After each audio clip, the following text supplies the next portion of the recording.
Olá, aqui é o Jefferson Dias e seja bem-vindo ao Workshop Arte para Jogos. A princípio eu ia fazer esse workshop em uma página separada, uma página fechada, onde o pessoal iria se inscrever para poder participar desse workshop. Porém eu resolvi trazer ele aqui direto no canal, sem necessidade de inscrição nem nada, para deixar aberto aí para quem quiser participar, para não ter que se inscrever nem participar de nenhum tipo de grupo online. Então eu resolvi abrir ele aqui para todo mundo aqui direto no canal. E eu vou fazer ele em 2 vídeos. Eu iria fazer ele em apenas um vídeo, porém eu resolvi fazer ele em 2 porque aí eu posso falar com mais detalhes cada parte aqui do que eu separei para esse workshop, que é o Workshop Arte para Jogos, onde eu vou falar sobre fazer uma visão, passar uma visão geral, passar também algumas dicas e também por onde começar dentro dessa área do desenvolvimento de jogos, que é a parte de artes. Mais especificamente a parte de arte visual, né? Porque a música também é uma arte, então seria injusto deixar a música de fora. Mas aqui nesse caso vai ser as artes visuais dos jogos, que é uma coisa bem importante e o pessoal tem bastante dúvida, né?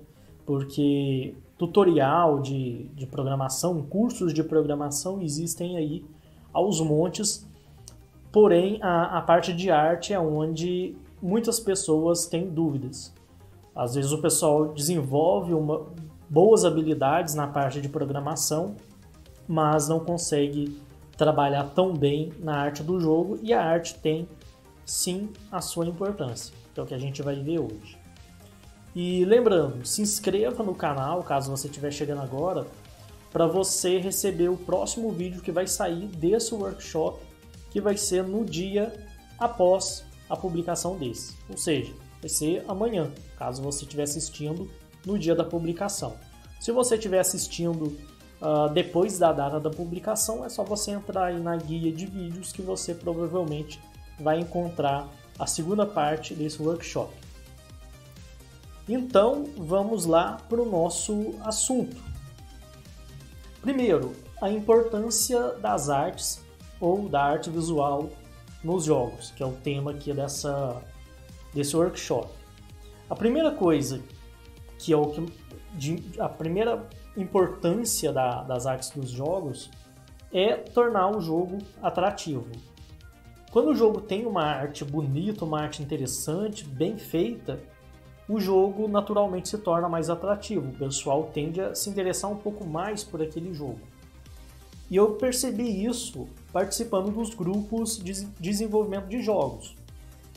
Antes de participar desses grupos, eu já tinha um interesse maior, eu já percebia a importância do visual dos jogos, porque tinha ali aquelas revistas de games e tal, e sempre que a gente folheava aquelas revistas de jogos, era natural que a gente sempre parava para ver os jogos que tinham um visual mais atraente.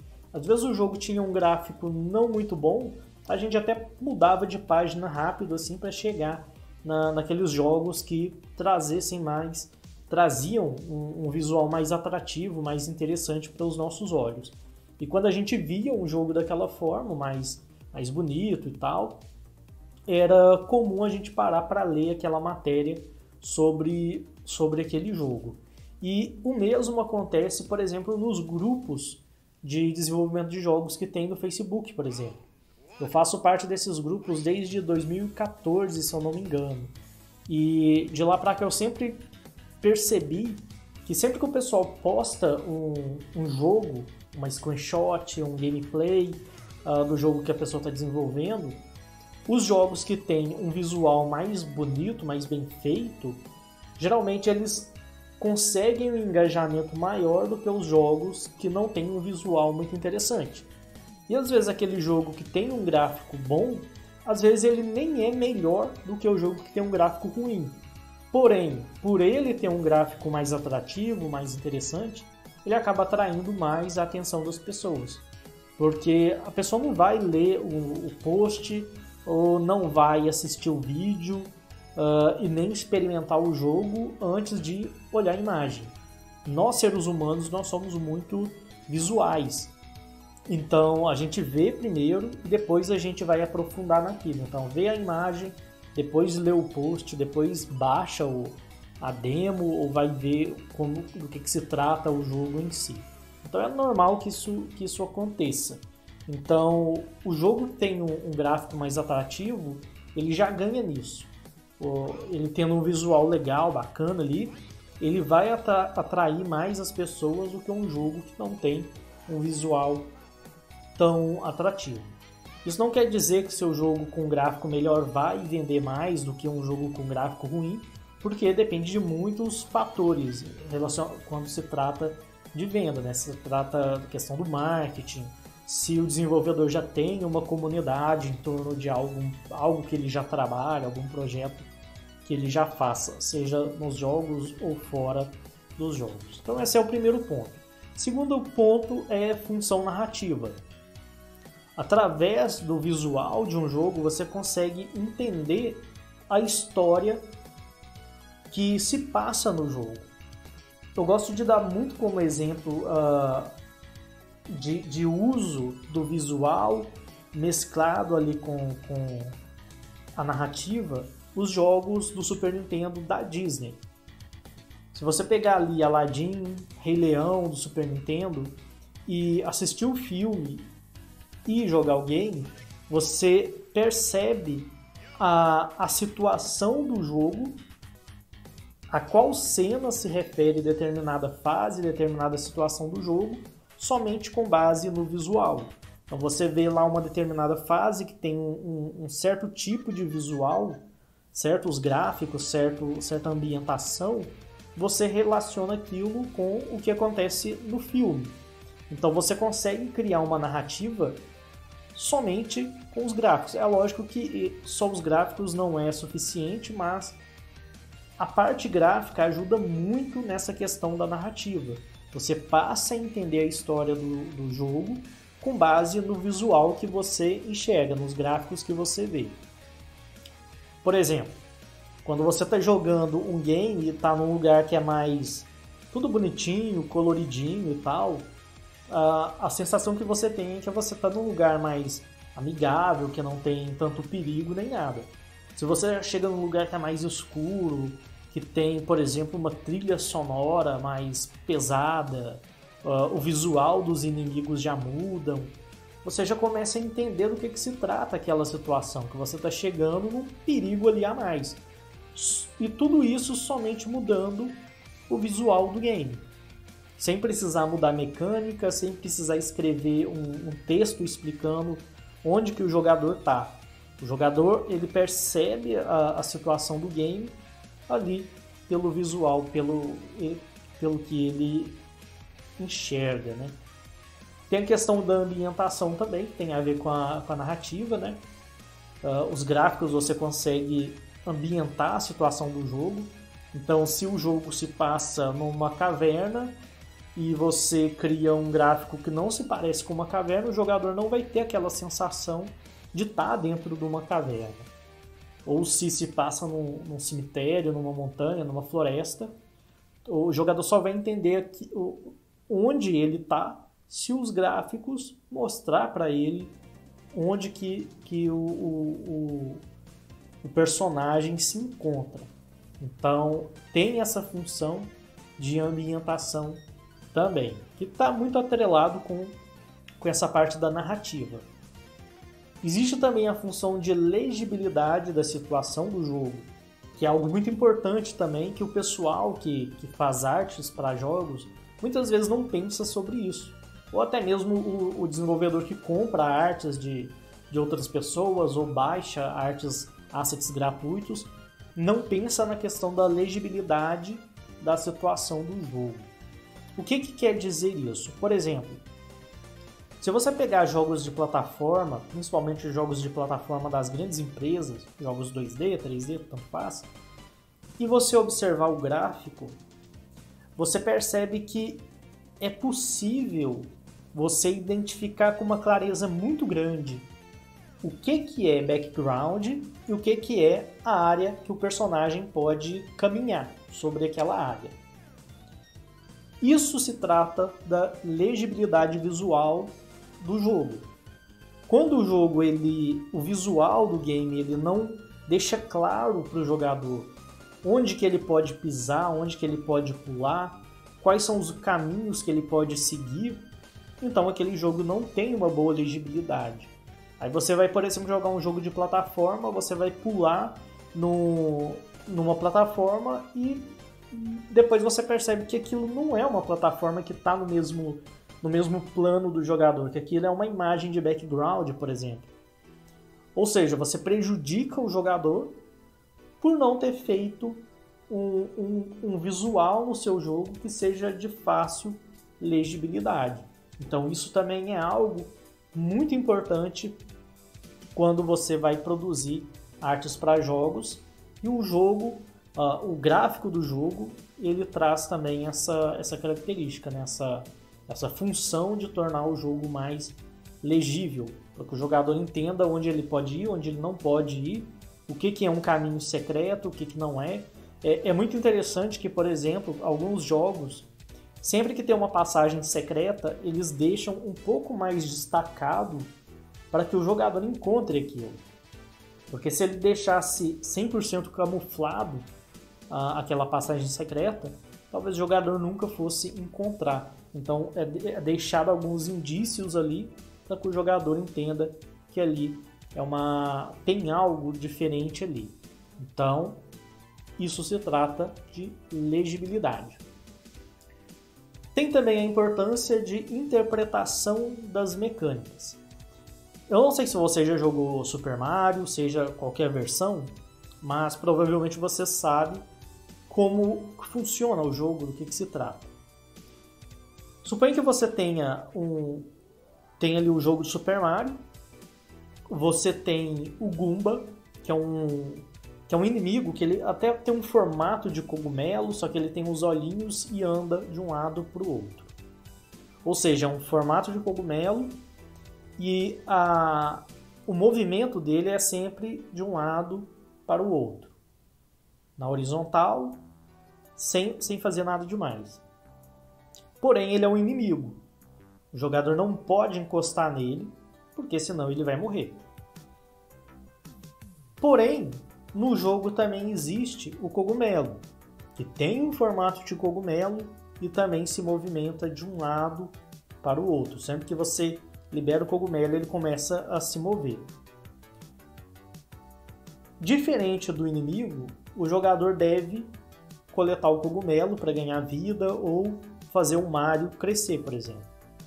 Então são dois elementos visuais que se parecem um pouco, né, em termos de silhueta, fazem o mesmo movimento.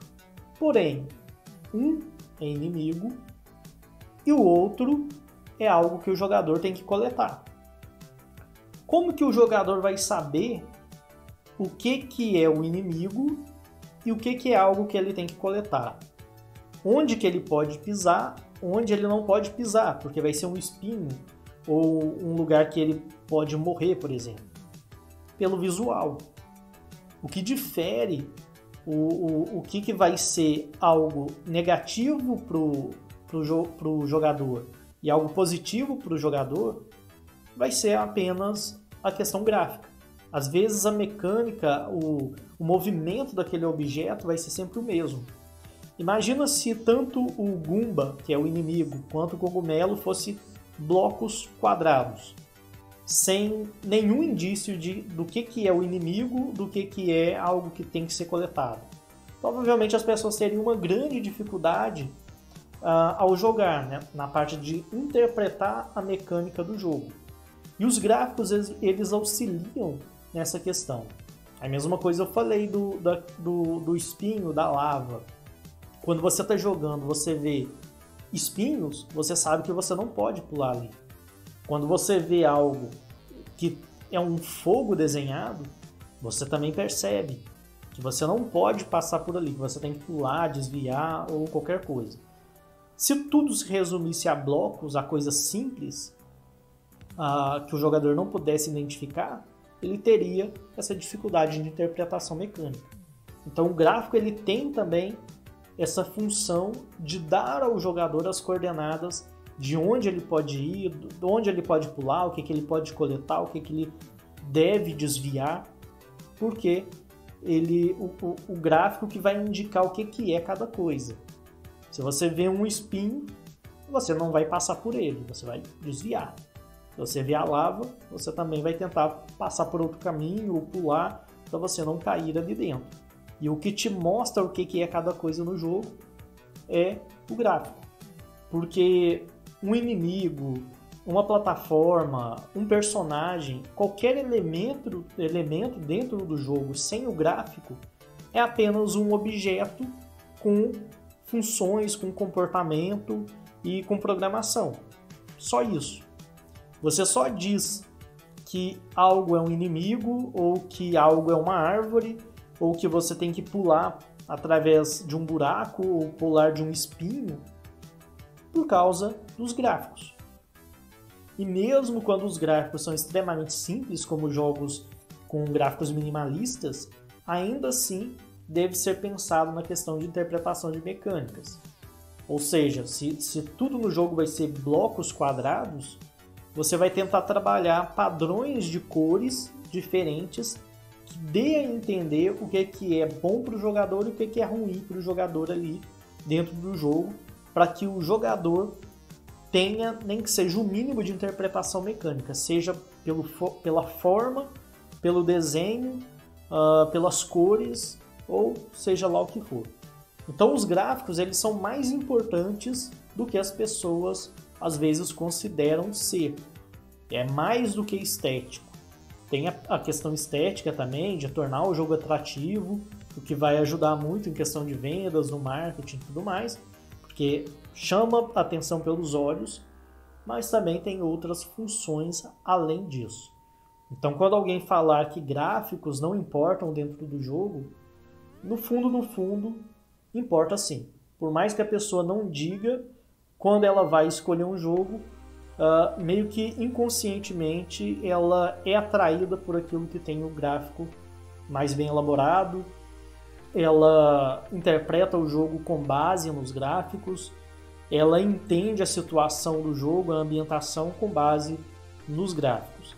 Então, por mais que muitos queiram renegar a importância do visual de um jogo, o jogo tem sim as suas importâncias que muitas vezes a pessoa não percebe. É igual o tempero de comida. Às vezes você está comendo a comida ali e você percebe o tempero da comida, mas você não associa aquilo ao tempero. Você está comendo aquilo, tá bom, tá gostoso e tal, mas você não vê o tempero, você não percebe o tempero em si, você percebe o todo. E muitas das vezes o que é mais importante é esse tempero, né? Então gráficos são sim importantes dentro de um jogo. E o que você precisa conhecer? Quais são os conhecimentos fundamentais que você precisa ter para criar artes para jogos? Primeiro, desenho básico, é muito importante. Tem muitas pessoas que falam que para poder criar arte para jogos você não vai precisar ter conhecimentos em desenhos, que você pode utilizar um mouse e tudo mais. Você pode sim desenhar utilizando o mouse, utilizando aquelas ferramentas de Bezier, por exemplo, desenho vetorial, tudo mais, porém, isso ainda sim é desenho. Por mais que você esteja desenhando utilizando o mouse, você está desenhando. E ter o conhecimento de desenho vai te dar uma percepção muito boa e não só habilidade, né, mas também uma visão muito boa do que é construir uma imagem, o que é construir um desenho. Porque se você não tem o básico do desenho, você passa a ter uma grande dificuldade na hora de construir seus personagens. Em relação à proporção do personagem, anatomia, mesmo que seja anatomia básica, e por aí vai. Então, desenho básico é algo fundamental se você quiser fazer artes para jogos, artes visuais para jogos. Mesmo se você vai trabalhar com 3D, ter um conhecimento de desenho também é importante, porque sempre que você vai fazer uma modelagem 3D, um personagem, é comum que a gente trabalhe em cima de um esboço, né? Você pega um esboço e vai modelando a partir daquele esboço. Se você sabe criar esses esboços, esses desenhos, você consegue criar coisas que sejam autorais, sejam suas. Se você não sabe criar esses desenhos, você fica refém, preso a desenhos de outras pessoas. Então aí você vai modelar, por exemplo, uma árvore e você vai depender de esboços de outras pessoas ou de personagens de outras pessoas para poder executar aquilo.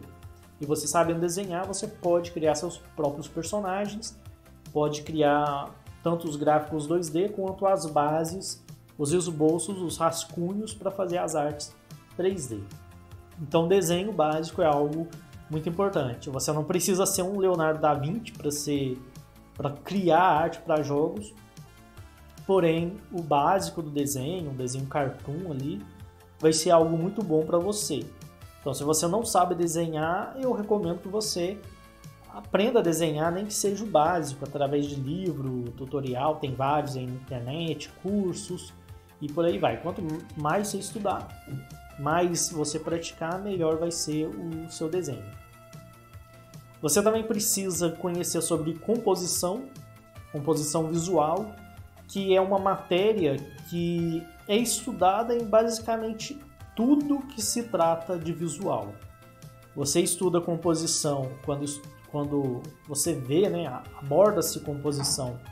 Quando você estuda desenho, pintura, seja tradicional ou digital, fotografia, os fotógrafos estudam muito sobre composição, designer em geral, design gráfico, designer editorial, tudo isso trabalha com composição visual. E nos jogos também vai ser importante você entender como você deve organizar os elementos visuais que você tem à disposição, seja numa fotografia, num jogo, tudo mais, de forma que aquele visual se torne interessante e o jogador possa dar atenção ao que é importante no seu jogo. Então, composição é importante para isso, para você, através do visual, direcionar o olhar do jogador. Então, você consegue isso estudando composição. Outra coisa importante que você deve conhecer em relação ao uso das cores. Saber utilizar as cores da forma correta, saber escolher as cores ideais para você fazer os seus personagens, seus cenários, como combinar as cores, saber escolher as cores ideais para as áreas de sombras, as áreas de luz. Tudo isso tem técnicas que você utiliza para poder poder fazer um visual com cores que sejam interessantes e harmoniosas. É algo aleatório. Tudo tem técnica. E quais são as técnicas de produção que você encontra para se produzir arte para jogos? Você encontra a pixel art, que é uma técnica em que você trabalha com pixels, basicamente, imagens em tamanhos bem reduzidos, e você vai trabalhar nível de pixel. Ou seja, você vai desenhar e vai ver cada um dos pixels. Diferente de uma pintura digital ou uma ilustração digital em grande formato, que você desenha, você vê o traço, mas você não consegue visualizar os pixels individuais. Na pixel art, você trabalha com esses pixels bem visíveis. Você tem o 3D e seus diferentes estilos, realistas, cartoonizados, tem o hand paint, que é aquela técnica que você pinta as sombras e luzes e as cores, tudo numa textura só. Ou seja, você não utiliza a iluminação ambiente do ambiente 3D. Você pinta a iluminação direto na textura.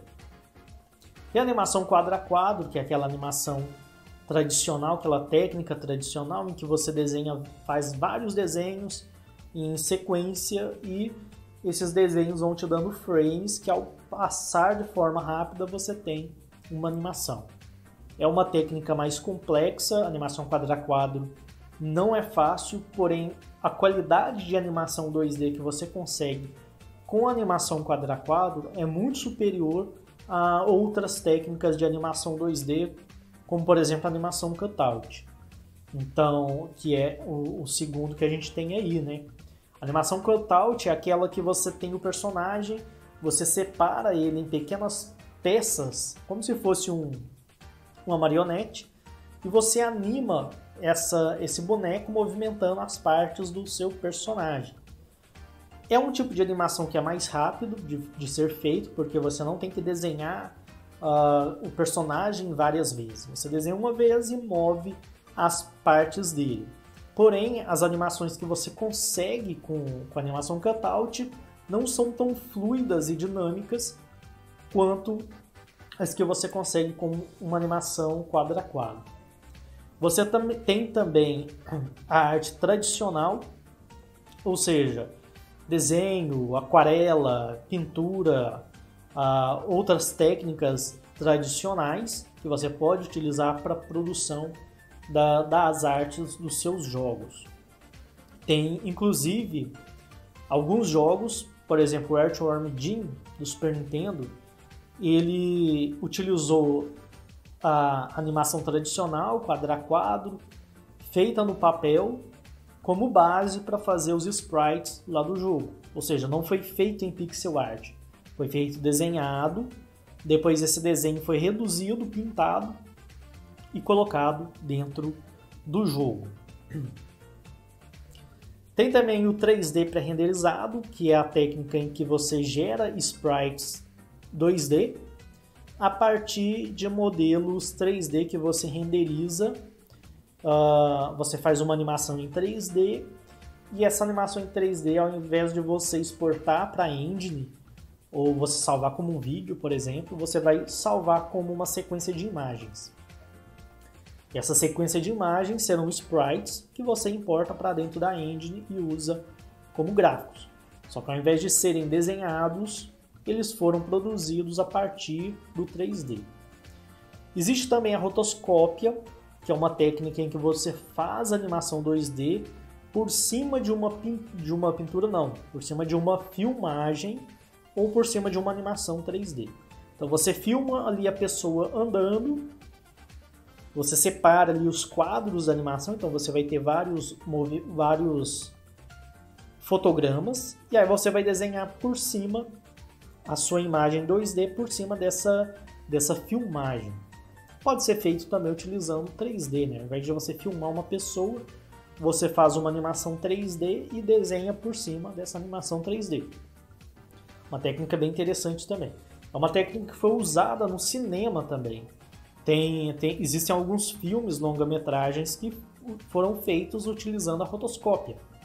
Tem um que chama Fire and Ice, que é alguma coisa de fogo e gelo. Eu não sei se é a Era do Fogo e Gelo. Não tem ele em português, somente em inglês, que foi todo feito por rotoscópia. Tem também O Senhor dos Anéis de animação, que é um filme muito antigo do Senhor dos Anéis. Não chega nem aos pés do Senhor dos Anéis que a gente conhece, que é live action, que dá lá do início dos anos 2000. Esse de animação é bem mais antigo. Se eu não me engano, ele é dos anos 70, mais ou menos. Anos 70, início dos anos 80. Só tem um filme que seria a parte da Sociedade do Anel, se a gente for associar com a trilogia dos anos 2000, a trilogia live action. Então existe esse filme do Senhor dos Anéis que foi feito em rotoscópia também. Porém é um filme muito ruim. Eu vi algumas partes dele, não consegui assistir todo, porque não é um filme bom, mas é interessante conhecer ele. A técnica da rotoscópia ela parou de ser utilizada porque o pessoal começou a utilizar muito ela e naquela época não tinha muito recurso para poder utilizar a rotoscópia.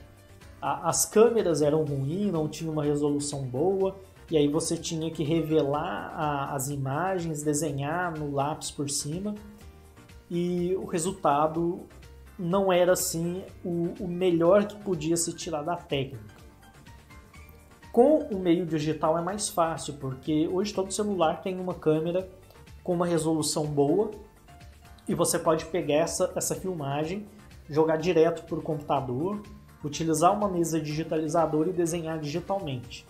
Assim você consegue com mais facilidade editar a imagem, refazer alguns traços, algumas partes do desenho sem grandes dificuldades. Então a rotoscópia, embora seja uma técnica que ficou no passado, parou de ser utilizada por um bom tempo, ela funciona muito bem com as tecnologias de hoje. Existe inclusive um jogo que utilizou essa técnica. O problema é que agora eu não lembro. Eu não sei se eu coloquei em algum slide aí pra frente, talvez eu tenha colocado. Mas se você pesquisar no YouTube, depois de terminar esse workshop, por rotoscope game, por exemplo, technic game, alguma coisa do tipo, em inglês, provavelmente você vai encontrar esse jogo. É um jogo recente, é meio que um RPG tático medieval, uma temática mais ou menos assim, que utilizou a rotoscópia para poder fazer os personagens. E no caso utilizou as tecnologias atuais e ficou uma qualidade muito boa. Então é um bom exemplo de bom uso da rotoscópias. E também você pode utilizar técnicas mistas, que é misturar tudo isso. Você, por exemplo, está fazendo um jogo em pixel art, você pode utilizar rotoscópia para fazer as animações pixel art.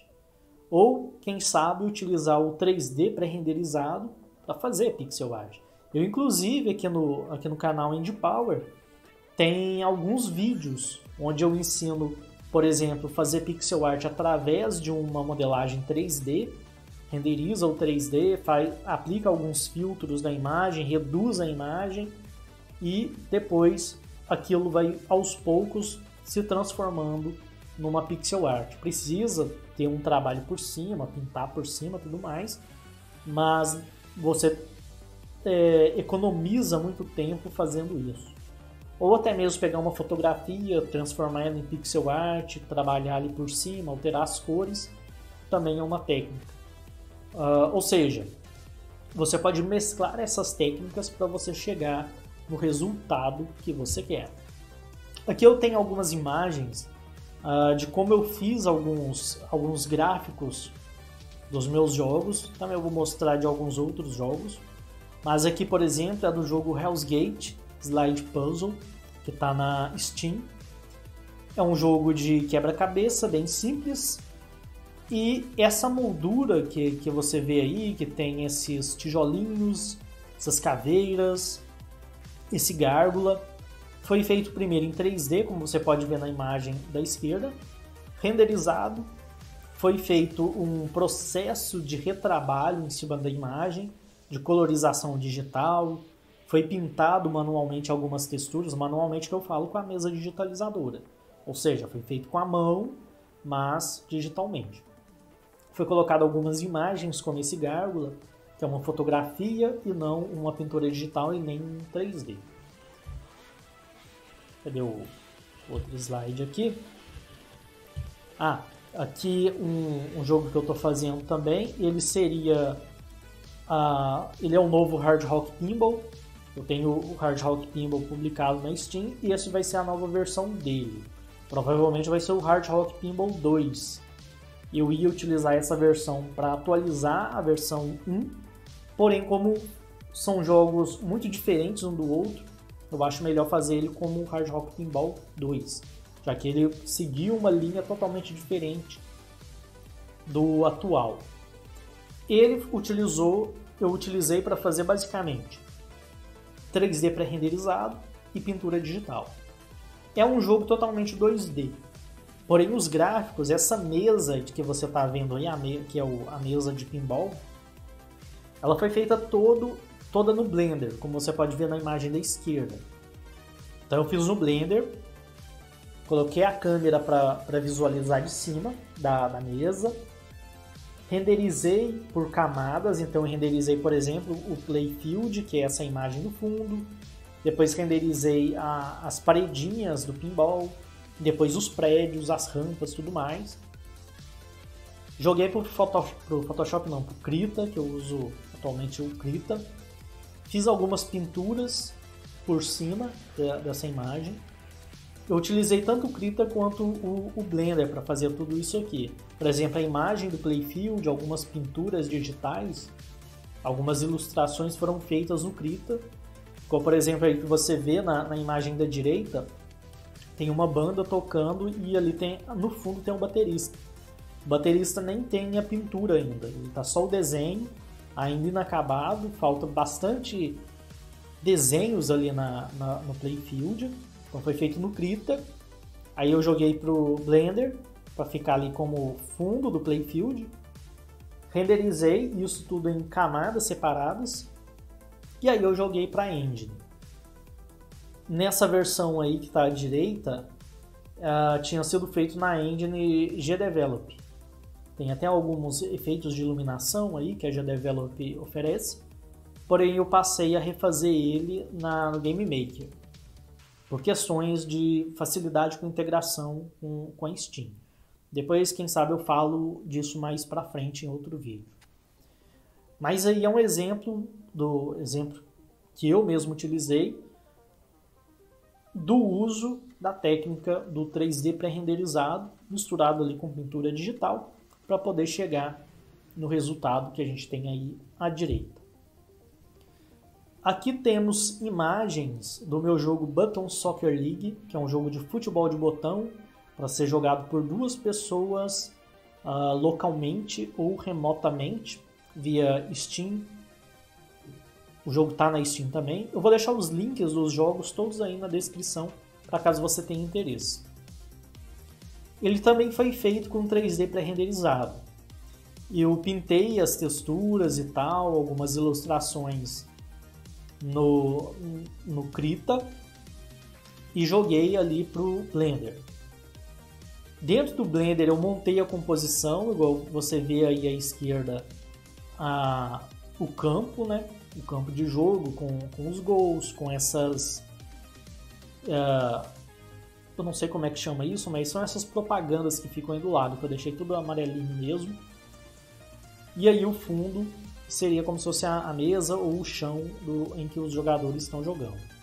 Foi renderizado em camadas também e depois montadas ali no Game Maker.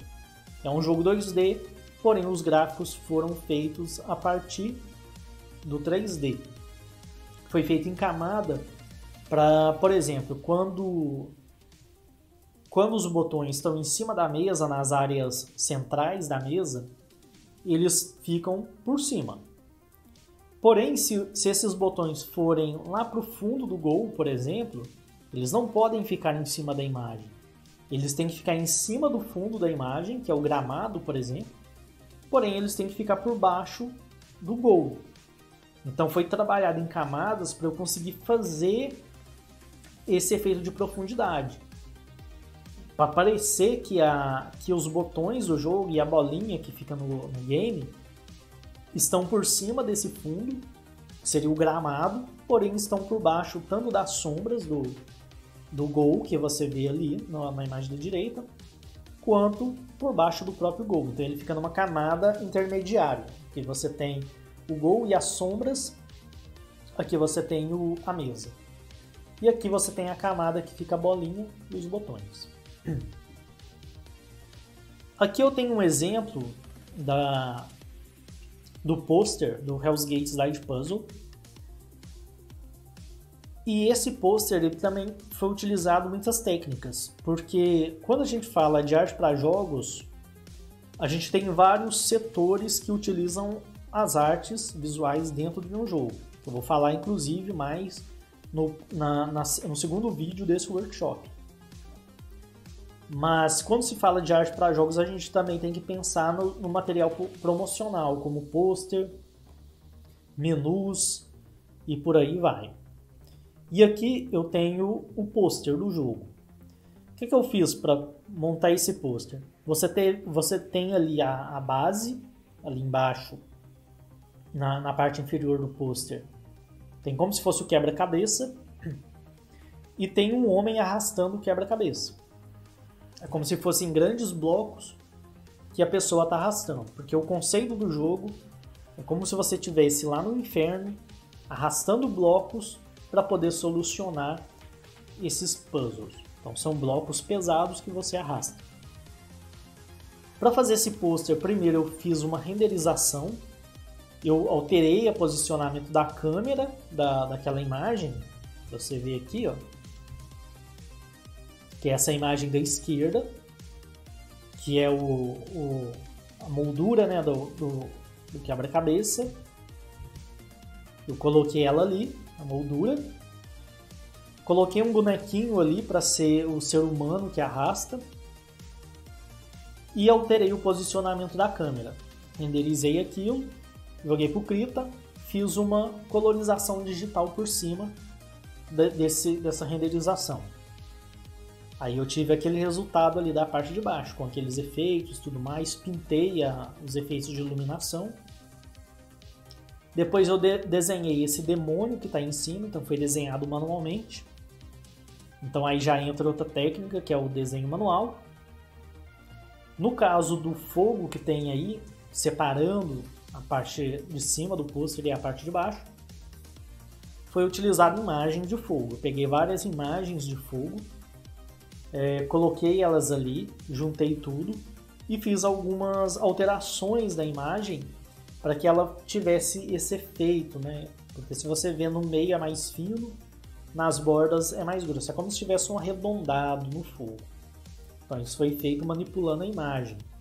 E aí eu fui fazendo várias manipulações da imagem para poder chegar nessa cor que você vê aí. Depois eu pintei por cima para fazer as fumaças e também dar esse efeito de brilho na fumaça, né? Porque o fogo, você tem ali a fumaça, então tem também na própria fumaça o reflexo do fogo, da cor do fogo. Então tudo trabalhado dentro de uma paleta de cores para poder parecer que é tudo uma coisa só. Aqui tem, à direita nós temos a imagem de fundo dos menus do jogo Button Soccer League. Na verdade é só um pedaço, ela tem outro pedaço ali, mas eu não coloquei tudo. E à esquerda tem a imagem que serviu de base, a modelagem 3D que serviu de base para fazer essa imagem. Então eu peguei vários objetos, inclusive peças do próprio jogo. Você vê ali a mesa do jogo, né, o campo do jogo de futebol de botão. Tem ali alguns outros objetos, como por exemplo tem um peão, tem um ioiô ali na direita, tem as caixinhas com os botões do jogo. Eu coloquei bolinhas de gude e diversas outras coisas comuns entre as crianças e os adolescentes lá dos anos 80 e 90. Então eu fiz essa composição, iluminei, coloquei algumas texturas, renderizei. Obtive uma imagem, só que essa imagem não foi o suficiente. Aí o que eu fiz? Joguei pro Krita, pintei algumas coisas por cima, porque, por exemplo, tinha algumas imagens que o degradê não estava tão interessante. Então eu fui lá e pintei por cima para criar um degradê mais legal. Alguns efeitos de highlight, por exemplo, são aqueles brilhos bem intensos que a gente vê em alguns objetos, também não estavam legais. Então eu pintei manualmente alguns highlights por cima dessa imagem. E também fiz alguns efeitos, né, alguns ajustes de cores para poder deixar, por exemplo, as áreas de brilhos um pouco mais amareladas e as áreas de sombras um pouco mais azuladas. Então fiz a renderização e depois trabalhei por cima. Aqui tem técnicas utilizadas em outros jogos também, que eu não vou mostrar somente os meus, né, porque eu tenho 3 jogos publicados e eu preciso trazer mais outros exemplos utilizando jogos de terceiros. Na primeira imagem a gente vê o jogo, um making-of, uma imagem do making-of do jogo Cuphead. Você pode procurar aí no YouTube pelo making-of do Cuphead e você vai ver bastante do processo de criação gráfica do jogo. O jogo foi feito utilizando técnicas tradicionais de animação. Então na imagem você vê um artista desenhando a animação de um dos inimigos do jogo, que os gráficos todos foram feitos manualmente. Se eu não me engano, até as cores do jogo, a colorização foi feita manual. Mas isso eu não tenho certeza. Eu tenho certeza que a parte da line art, das linhas, né, as bordas, eu sei que elas foram feitas manualmente. Agora as cores eu não tenho tanta certeza, mas eu acho que foram também. Ali com acetato e tudo mais, igual as antigas animações Disney lá da época da Branca de Neve. No meio a gente vê algumas imagens da produção do jogo Earthworm Jim, que saiu ali nos anos 90 para Super Nintendo, Mega Drive e outras plataformas. Para fazer esse jogo também foi utilizado muita técnica tradicional. Foi utilizado animação tradicional no papel. Então você vê aí algumas imagens de desenhos e o resultado final em sprite. Existe um making-of também, você pode pesquisar aí no YouTube. E aí na terceira imagem a gente vê uma filmagem que foi pintada por cima, ou seja, uma técnica de rotoscópia, para o jogo Prince of Persia, para a primeira versão do jogo Prince of Persia. Não é aquele Prince of Persia novo, 3D e tudo mais. É a versão antiga ali, em 2D, que você tinha que andar com o bonequinho, tirava a espada, lutava, às vezes caía nos espinhos. Era como se fosse um labirinto ali em 2D. Então é essa versão que se trata essa imagem. Você também encontra vídeos com making of, mostrando tanto a filmagem quanto o processo de criação das animações do jogo, baseadas com base nas filmagens. Aqui na primeira imagem agora nós temos o personagem do jogo Donkey Kong do Super Nintendo. Você vê que é um modelo 3D e para fazer esse jogo foi utilizado a técnica do 3D pré-renderizado. Ou seja, eles criaram os personagens e também alguns elementos gráficos dos cenários em 3D, fizeram a textura e tudo mais, e depois aquilo foi renderizado como sprite, como sequência de imagens. Essas imagens foram utilizadas dentro do jogo. Essa é a técnica do 3D pré-renderizado utilizado no Donkey Kong. Também foi utilizado em outros jogos como Killer Instinct, por exemplo. No meio temos uma imagem, um desenho do rascunho da animação para o jogo Street Fighter. Eu acho que é o Street Fighter Zero ou Street Fighter Alpha, não lembro qual que é. Que ele foi desenhado à mão, depois com base nesse desenho à mão foi feito a versão em pixel art. E à direita a gente tem um asset de uma galinha 3D, que foi utilizada a técnica do hand paint, que é a textura hand paint, que é uma técnica bem interessante que dá efeitos bem bonitos, em que você pega a textura e pinta tanto a sombra quanto as luzes diretamente na textura.